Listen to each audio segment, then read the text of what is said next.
पैर पटक के रो चाहे चिल्लाओ, समझ गए? तरीका एक ही था रोकने का, वो होता है आत्मज्ञान। आत्मज्ञान जब होता है तो खुद ब खुद ज्ञान के फिर चलाए चलते हो, ठीक है, शांति भी मिल जाती है और जीवन व्यापन भी हो जाता है।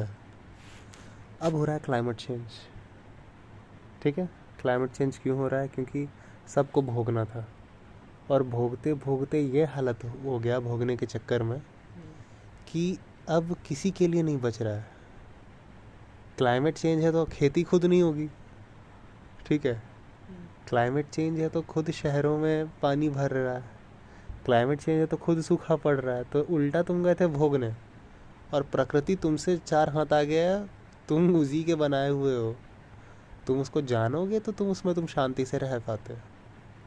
अब हो नहीं रहा है, और पॉपुलेशन भी तो भोग ही में आ रहा है ना, कंजम्पशन, एक्साइटमेंट, बॉडी एक्साइटमेंट से तुम सोच रहे हो तुमको शांति मिलेगी मन की, वो मिलती है सिर्फ ज्ञान से, कभी नहीं होती है। जहाँ पे मन है वहाँ पे शांति नहीं है। मन सिनोनिम है अशांति का। हाँ, मन नहीं होता है। आत्मा जब होती है ना, मैं असली, वो होता है ज्ञान से। जब मन मिटता है, मन नहीं मिटा पा रहे हो तो आत्मा नहीं मिलती है, और फिर लगता है कि मन को ही शांत कर लेंगे भोग करके, शरीर को एक्साइटमेंट करके मन को शांत बैठा देंगे। नहीं बैठा पाओगे, इम्पॉसिबल। किसी में गए थे क्लाइमेट चेंज करने, अब क्लाइमेट चेंज की वजह से उनको पता नहीं लग रहा है कि जो खा जो खाद्य पदार्थ है उनके भी दाम बढ़ रहे हैं, पॉपुलेशन है और किसी के पास रहने के लिए जगह नहीं, संसाधन सब खत्म हो रहा है। इतना को दे ही नहीं सकती है, क्योंकि जो इतने सारे हम सब हुए वो होना ही नहीं था, क्योंकि इतने सारे भी हुए एक्साइटमेंट से शांति पाने के चक्कर में। बस यही है, भोगने देगी नहीं। अब तुम पैर पटकते रहो।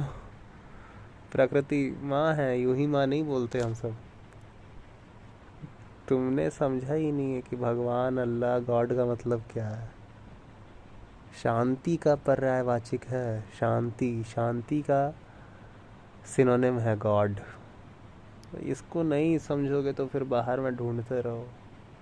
वो जो तस्वीरें हम बनाते हैं ना भगवानों की, वो हमारे मन के लिए कोई संदेश है उनमें। आज तुम इतने बर्बाद हो गए, इतने बर्बाद हो गए कि उन सिंबल्स को तुम समझना ही भूल गए, ठीक है। रहो बर्बाद फिर क्या है? फिर ये तरीका है, एक ही तरीका है। ट्राई तो मैं करता रहूँगा, क्या करूँगा जब तक कर सकूँ।